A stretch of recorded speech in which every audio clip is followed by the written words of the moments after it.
Welcome students, आप सभी का बहुत बहुत स्वागत है अपने यूट्यूब चैनल जय हो श्री। तो कल जैसा कि आप लोगों को मैंने बोला था टॉप 150 क्वेश्चंस थे, ठीक है। उनमें से पार्ट 1 आ चुका था, इसके 10 पार्ट आएंगे। आज पार्ट 2 है और पार्ट 2 में बच्चों की थोड़ी सी डिमांड थी, सर क्वेश्चंस को थोड़ा सा ज़्यादा कर दो। और मैं फिर बता रहा हूँ, ये क्वेश्चन आपके वो क्वेश्चन है जो एग्जाम में डायरेक्टली आपको देखने को मिलते हैं। ये 1-2 साल का नहीं, ये पिछले 6 से 7 सालों का एक्सपीरियंस आपके पास है, ठीक है। तो ये जो क्वेश्चंस हैं इनको भैया पढ़ लेना, या तो कहते नहीं है इसको पानी में घोल के पी जाना, कुछ भी करना, लेकिन इन क्वेश्चंस को कर लेना। ये क्वेश्चन डिट्टो नहीं फंसेंगे, ठीक है। इन पे बेस्ड कॉन्सेप्ट पे आपके क्वेश्चंस मिलेंगे। अगर कोई बच्चा ये सोचे कि यार इसको पढ़ ले तो हम पास हो जाएंगे, नहीं, इसको पढ़ने से आपका सेक्शनल कट ऑफ निकल जाएगा। बाकी तो पास होने के लिए आपको मेहनत चाहिए, ठीक है। तो ये याद रखना कि आप इन क्वेश्चंस को हर हाल में कर लें, ठीक है। आज आपकी 2 वीडियोस आने वाली हैं, एक अभी आपके पास आ रही है और एक आपकी शाम के आ जाएगी। तो आज हम लोग 50 क्वेश्चन तक का टारगेट लेके चल रहे हैं और कल आपके 90 और परसों तक इस सीरीज को हम परसों तक खत्म कर देंगे, जिससे कि एक दिन पहले तक आप आराम से एंजॉय कर सको इन सेशंस को। चलो फिर स्टार्ट करते हैं, ठीक है। इससे पहले हम बताना चाहेंगे कि ये जो ऑल इंडिया मॉक टेस्ट है वो आप लोग बाकी जगह ऑल इंडिया मॉक टेस्ट पागल बनने के लिए काम करते हो कि 1 से 2 लॉलीपॉप थमा दी जाती हैं और आप लोग बड़ा खुश हो जाते हो कि हमको फ्री मॉक टेस्ट मिल गया, ठीक है। और उसके बाद लेवल की तो बात अलग है। तो यहां पे हमने आपको 20 मॉक देने का वादा किया है, ये फ्री ऑफ कॉस्ट है। अगर अभी भी किसी बच्चे ने नहीं मॉक टेस्ट ज्वाइन कर पाया है तो भैया maths by Mayank sir application याद रखना, या डिस्क्रिप्शन में आपको लिंक दिया है, सर्च करना प्ले स्टोर पे मैथ्स बाय मयंक सर, वहां पे जाइएगा, इनरोल कर लीजिएगा और आप मॉक टेस्ट दीजिए। एक नहीं, कम से कम 20 मॉक टेस्ट मैंने फ्री में करा दिए हैं। इतने मॉक टेस्ट अगर आप कहीं से परचेस करते हैं तो आपको 50 से 100 रुपए देने पड़ते हैं। ये सभी के लिए टिल एग्जाम तक फ्री है, एग्जाम के बाद ये हम फ्री नहीं रखेंगे। तो भाई हर चीज फ्री की खराब नहीं होती, फ्री की बहुत सारी चीजें कभी कभी सोना भी बन जाती हैं, ठीक है। और तुम्हारे लिए काम किया गया जो काम है वो बहुत कुछ होता है। तो भैया आप लोग फटाफट जाओ, मॉक टेस्ट जरूर दे दो, सब कुछ त्याग दो लेकिन मॉक नहीं त्यागना। एक मॉक से रियल आपको कट ऑफ पता चलती है, ठीक है। तो इन्हीं 10 मॉक टेस्ट के बेस पे आज हम आपको कट ऑफ भी बताएंगे। आप लोग कहते हो ना हमको बहुत आता है, मैं दिखाऊंगा ऑन एवरेज सिर्फ 18 नंबर आ रहे हैं, 18 से 19 नंबर आ रहे हैं ऑन एवरेज अगर मैं निकलवा रहा हूं। तो आज मैं आपको पूरा एनालिटिक्स दिखाऊंगा कि देखो भाई कितने नंबर बच्चे कर पा रहे हैं, ठीक है। तो अभी मेहनत करने की जरूरत है, ठीक है। फालतू के कामों को त्याग के मेहनत चालू कर दो, क्योंकि अभी भी तुम्हारे पास 2 से 3 दिन बचे हैं, नहीं तो आगे फिर से आओगे फिर पढ़ोगे, कोई मतलब नहीं। चलो, हम लोगों के हो गए थे 15 तक, आज हम कर रहे हैं 16 नंबर क्वेश्चन। देखो यार, एक चीज मैं बता दूं, इस क्वेश्चन को कराने का तरीका क्या है। ये क्वेश्चन हम इसलिए करा रहे हैं कि आपको पता चल जाए कि चाहे स्पर्शी हो वृत्त की, चाहे परवलय की, चाहे अति परवलय की, चाहे आपके पास दीर्घवृत्त की, सबका कंडीशन आपको याद रखना है। स्पर्शी वृत्त की कंडीशन सी स्क्वायर बराबर a square 1 + m square, parabola c is equal to a upon m, या फिर c is equal to minus का ए एम स्क्वायर, दीर्घवृत्त सी स्क्वायर बराबर a square m square plus b square, अति परवलय c square बराबर a square m square minus b square.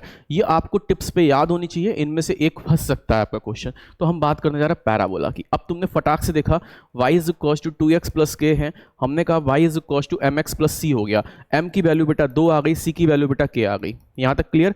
अब तुम थोड़ा सा ध्यान देना, काफी बच्चे जल्दी जल्दी में c is equal to a upon m लगाएंगे, गलत करे आओगे। यहाँ पे देखो क्या है, यहाँ पे x स्क्वायर बराबर 4ay है, क्या है x स्क्वायर 4ay, तो 4a बराबर 4 आ गया, a बराबर बेटा कितना आया 1 आ गया। यहां तक क्लियर। कंडीशन 2 होती हैं, c is equal to a upon m या फिर c is equal to minus का a m स्क्वायर। ये कब लगेगी, यहां पे लगेगा माइनस का ए एम स्क्वायर। तो हमने यूज किया यार माइनस का ए एम स्क्वायर, तो माइनस का ए की वैल्यू 1 है, एम स्क्वायर 2 का स्क्वायर 4 आ गया, तो माइनस का 4 आपका राइट ऑप्शन आएगा। C number is your right option. समझ में आया। चारों याद रखनी है, मैं लिख दे रहा हूं, ये ना कहना कि सर एक ही आपने बताई, मैं फिर बोल रहा हूं, आपको पैराबोला की भी याद रखनी है, ठीक है, सर्किल की भी याद रखनी है, एलिप्स की भी याद रखनी है और हाइपरबोला की भी याद रखनी है। मैंने चारों बता दी हैं, ठीक है। तो भाई इनमें से कोई एक आ सकती है, टेंजेंट की कंडीशन पढ़ के जाइएगा।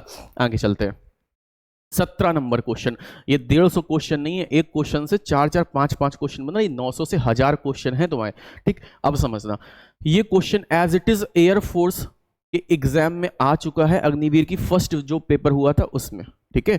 ये same to same ditto question फंसा था तुम्हारा, x square upon 169 y square upon 25 is equal to 1, x square upon A square y square upon B square is equal to 1, ठीक है।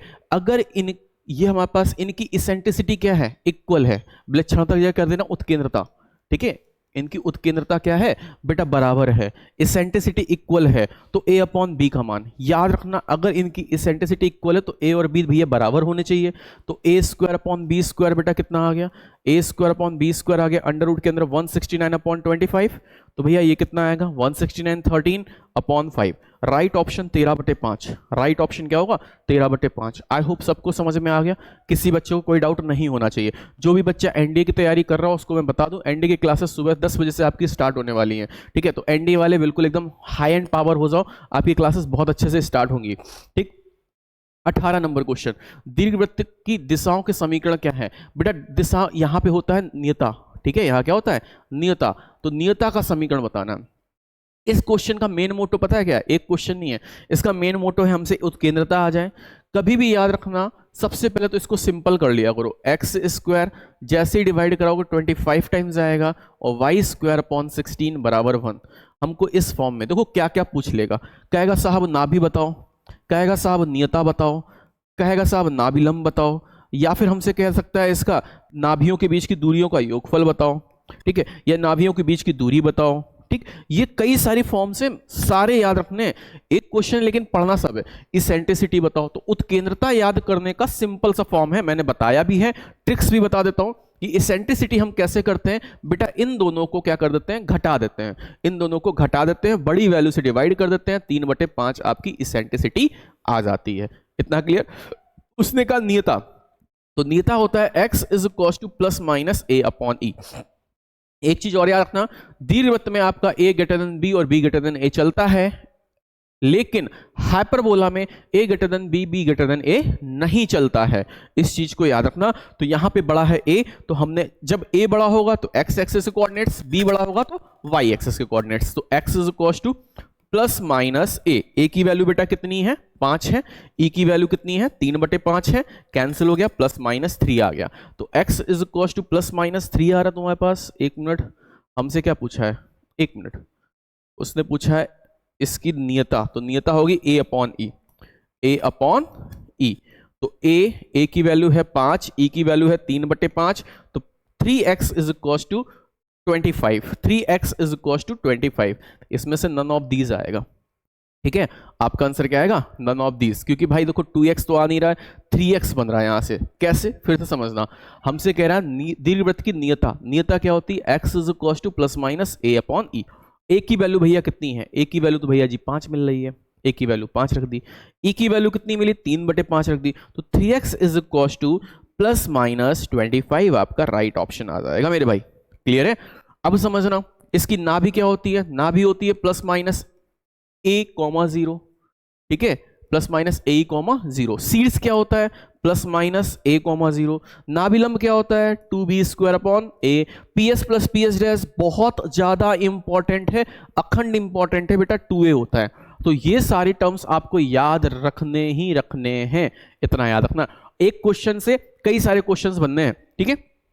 19 नंबर हमसे कह रहा है, देखो आ गया, हमसे कह रहा है F1 होती है नाभि, F1 क्या होती है नाभि, ये भी नाभि है, ठीक, तो हमसे कह रहा है PF1 प्लस PF2, देखो रंग बदल बदल के आएगा, कभी ये तमराज किल्विस आ जाएगा, कभी को शक्तिमान बन जाए, कभी को डाबरमैन बन जाए, कभी को विनोद बन के भी आ सकता है जैसे तुम लोग हो, ठीक है। तो भैया हमारे पास PF1 प्लस PF2, पहले चेक करो ये है क्या, दीर्घवृत्त है तो 2a होता है, दीर्घवृत्त में क्या होता है 2a होता है। हमने कहा भाई कैसे करेंगे, तो एक्स स्क्वायर बाई सेम वही सिचुएशन 25, वाई स्क्वायर बाई बेटा कितना आ गया 16 बराबर 1, तो 2a, तो 2 इंटू 5, आंसर क्या आएगा 10। काफी बच्चे कभी कभी कंफ्यूज हो जाते हैं, जैसे यही क्वेश्चन आ गया एक्स स्क्वायर बाई 16 और y square by 25 is equal to 1, तो बेटा तुम लोग पता क्या करते हो, तुम लोग फटाक से यहां कर देते हो PF1 प्लस PF2 बराबर 2a, 2 इंटू हमारे पास 4, आंसर 8, तो वहां गलत हो जाएगा। याद रखना यहां बड़ा कौन है b, अगर जो बड़ा होगा वही होगा, तो 2 इंटू बड़ा वाला, 2 इंटू बड़ा वाला, क्योंकि तुम लोग भी बहुत बड़े वाले हो, है ना। आगे चलते हैं 20 नंबर हमसे क्या, दीर्घवृत्त की उत्केंद्रता क्या है। देखो ऐसे क्वेश्चन में हमसे दो चीजें पूछ सकता है, उत्केंद्रता पूछ सकता है और केंद्र पूछ सकता है, ठीक है, उत्केंद्रता पूछ सकता है और केंद्र पूछ सकता है। तो हम उत्केंद्रता कैसे निकालेंगे, हाँ नहीं भाई अभी हम भेज रहे हैं, ठीक है, उत्केंद्रता पूछेगा और केंद्र पूछेगा। ठीक, अब समझना उत्केंद्रता कैसे निकालेंगे। उत्केंद्रता होता है E is equal to under root के अंदर कितना भी बड़ा समीकरण हो, अगर दीर्घवृत्त है तो इन दोनों का अंतर, ठीक है, अपॉन ए की वैल्यू √3/2। अब काफी बच्चे कहेंगे सर कैसे पता चला दीर्घवृत्त है। बेटा हमें इन्हीं दो को देखना है, अगर प्लस है तो दीर्घवृत्त है, माइनस है तो अति परवलय है। अगर अति परवलय होता तो अति परवलय में होता है इन दोनों का योगफल अपॉन y² का गुणांक। समझ में आया? अति परवलय होता तो दोनों का योगफल बटे y² का गुणांक। क्लियर है? ब्लर हो रहा था क्या? एक मिनट वो दिखाना, रिमोट देना, ब्लर हो रहा है।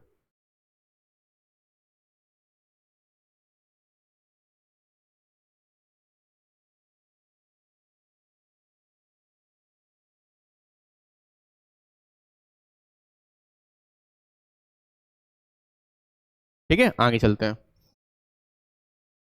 आगे देखो 21 नंबर, दीर्घवृत्त में लघु अक्ष 8 है। अरे उत्केंद्रता है बेटा, ये विलक्षणता कर दिया इन लोगों ने टाइप में, उत्केंद्रता है। ठीक है, इसका प्रमुख अक्ष, इसका दीर्घ अक्ष पूछा है। क्या पूछा है? दीर्घ अक्ष पूछा है। तो बेटा कोई दिक्कत नहीं, लघु अक्ष कितना होता है? 2b होता है, 8 आ गया। तो बेटा यहां से b इज इक्वल टू 4 आ गया। उत्केंद्रता, उत्केंद्रता होता है E, E is equal to √5/3। उत्केंद्रता और कैसे लिख सकते हैं? b² बराबर a² और यहां आएगा 1 - e²। ठीक, अच्छा काफी बच्चे कहेंगे सर e² - 1, नहीं बेटा e² - 1 होता है आपके पास अति परवलय में। तो हमने कहा ठीक है, तो b² हमारे पास कितना है? b² 4 × 16, a² पता नहीं भाई, यही तो निकालना है। 1 - 5/9, 9 में से 5 गया बेटा, ये आ गया 16, a² 9 में से 5 गया 4/9। तो बेटा कितना हुआ? 144/4। ठीक है, ये आ गया 144/4 बराबर a²। तो a बराबर बेटा कितना आएगा? 12/2 आ गया। हमसे उसने पूछा है इसका लघु अक्ष, सॉरी इसका दीर्घ अक्ष, तो दीर्घ अक्ष होता है 2a। तो ये गया हमारे पास, आंसर कितना आया? 12 आ गया। आई होप सबको समझ में आ गया। तो देखो कैसी भी केस हो आप दीर्घवृत्त के कंडीशन कर लोगे, हो जाएगा कि नहीं हो जाएगा। आगे चलते हैं, देखो आ गया y is equal to mx plus c, दीर्घवृत्त पे स्पर्श है तो c का मान। ये काफी इंपॉर्टेंट कंडीशन है, मैंने पहले ही बताया था। c² बराबर a² m² प्लस b² हो जाएगा। ठीक है भैया, तो c² की वैल्यू बेटा कितनी है? c² तो c है, a² कितना है? 9 है, m² है, प्लस b² हमारे पास कौन है? 4 है। तो c बराबर 9m² प्लस 4 अंडर रूट के अंदर। तो राइट ऑप्शन आपका ये आ गया, आपका राइट ऑप्शन ये आ गया। क्लियर है? आई होप सबको आ गया होगा। ठीक भाई, ये फॉर्म्स आपको याद रखनी है। आगे चलते हैं 23, the centre of the hyperbola. आ जाओ भाई, इसका केंद्र निकालना है। केंद्र निकालने के लिए हमें क्या करना होता है?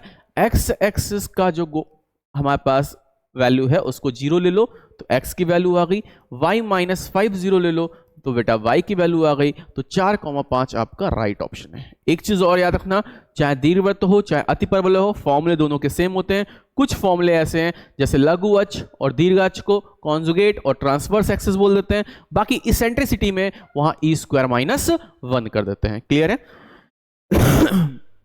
आगे चलते हैं 24, डिस्टेंस बिटवीन द फोकस। हमसे कह रहा नाभियों के बीच दूरी बताओ, नाभियों के बीच दूरी बताओ। अब मान लो उसने इलिप्स ना दिया होता, अब हम क्या करते? अगर उसने इलिप्स ना लिखा होता तब हम क्या करते? डब्बा गोल? नहीं, दुनिया गोल। कैसे? आपको जैसे ही दिखा आपने तुरंत किया x/3 बराबर cos थीटा और बेटा y/4 बराबर sin थीटा। हमने बोथ साइड स्क्वायर किया तो x² 9 y² 16 बराबर 1। तो आपको दूर से देखो दिख गया कि ये हमारे पास क्या होती है? दीर्घवृत्त की पैरामेट्रिक फॉर्म होती है। अगर यहीं पे आ जाता हाइपरबोला तो हाइपरबोला की फॉर्म होती है x बराबर a sec थीटा और y बराबर b tan थीटा। ये हो जाता है हाइपरबोला, मतलब x² a² minus y² b² बराबर 1 में। ये याद रखना।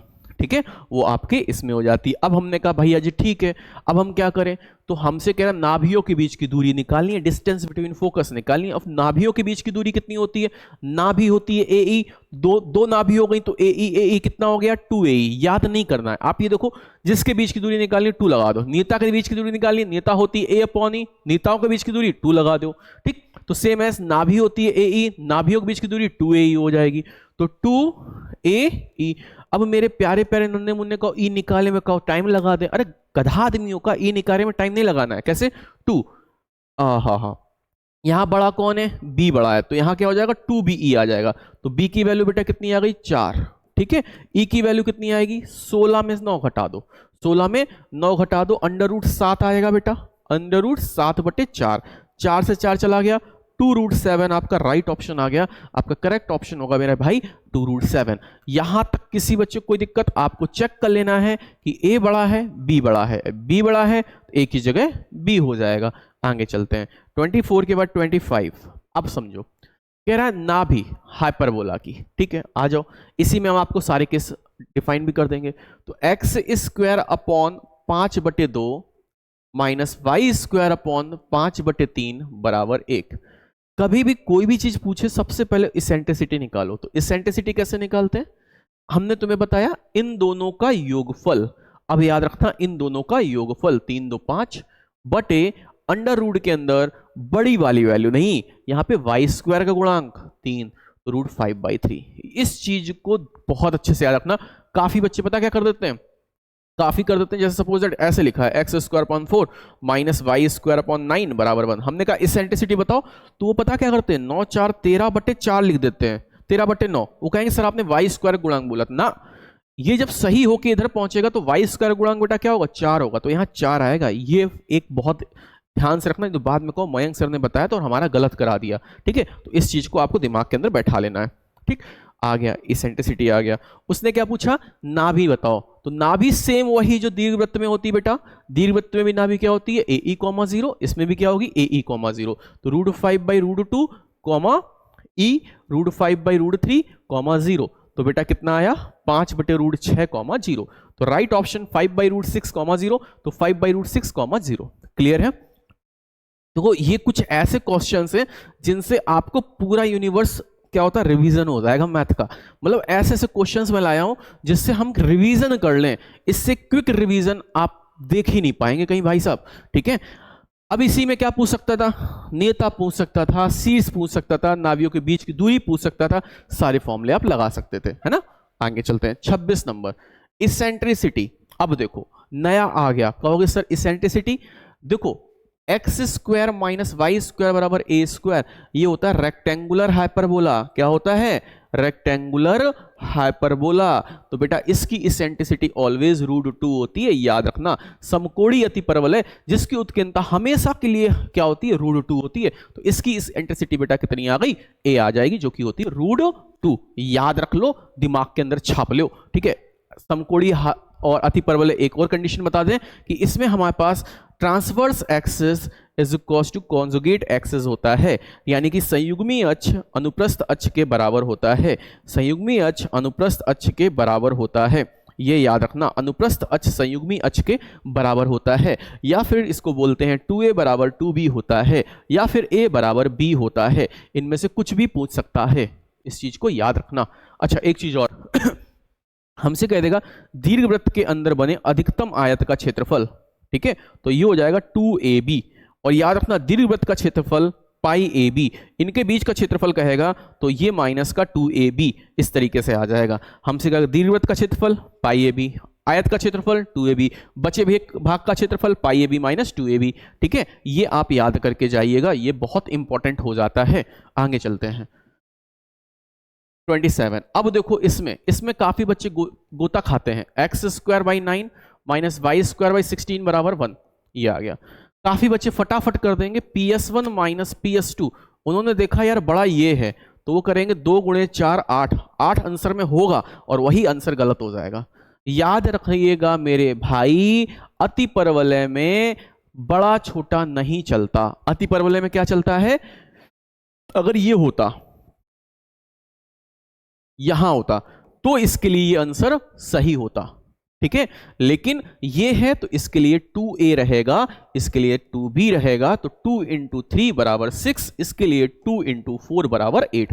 तो बच्चों को बहुत कंफ्यूजन होता है, तो सारे कंफ्यूजन हो जाएंगे आपके यहां से दूर। इस क्लास से बहुत क्रिटिकल कंफ्यूजन बच्चों के हैं कोनिक में, जिन्होंने हमसे नहीं कहीं और से पढ़ा है, सब दूर हो रहे होंगे। अगर हो रहे हो तो कमेंट में जरूर बताना सर मजा आ गया, और भैया जी कमेंट जरूर करना, तुम्हारा जो कमेंट होता है भाई दिल खुश कर देता है ना। तो कमेंट की बरसात हो जाए तो मजा आ जाए, है ना। आगे चलते हैं। 28 लाइन y बराबर mx प्लस सी अगर वृत्त को स्पर्श करे, अगर लाइन y बराबर mx प्लस सी इसको स्पर्श करे, अभी मैंने बताया सी स्क्वायर और ए स्क्वायर एम स्क्वायर माइनस का बी स्क्वायर कर लोगे भैया, याद रखना भैया कंडीशन, है ना। आगे चलते हैं। 29 number, most most most most important. एक अतिपरवलय है, एक संयुग्मी अतिपरवलय है, उनकी उत्केंद्रताओं के वर्गों का योगफल ऑलवेज 1 होता है। इस चीज को याद रखना, एक अतिपरवलय, एक संयुग्मी अतिपरवलय, उनकी उत्केंद्रताओं के वर्गों का योगफल हमेशा 1 होता है। आहा हा हा, बहुत बढ़िया क्वेश्चन, ये भी बहुत इंपॉर्टेंट है, ठीक है। कंसीडर द फॉलोइंग, ई बराबर 0 तो सर्किल, ई बराबर 1 पैराबोला, ई लेस देन 1 एलिप्स, और ई ग्रेटर देन 1 हाइपरबोला। तो बेटा ये आपको याद रखना है, ठीक है।